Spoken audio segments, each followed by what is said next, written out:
அப்ப ஆபிரகாம் இப்படித்தான் இருந்தான். இல்லாதவைகளை இருக்கிறவரை அழைக்கிற தேவன். பாருங்க, ஒரு குழந்தை கூட இல்லை.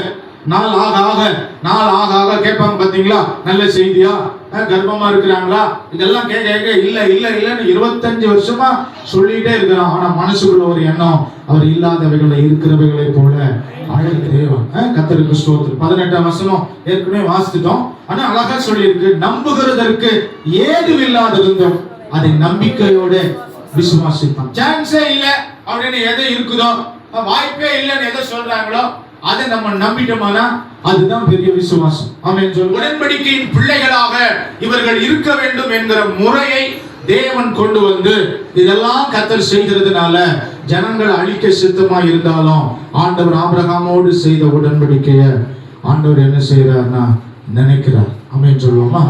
நினைக்கிறார். அப்ப பாவமான காரியங்கள் நம்முடைய வாழ்க்கையில வந்து விடாதபடி வாழ கர்த்தர் நமக்கு உதவி செய்யும்.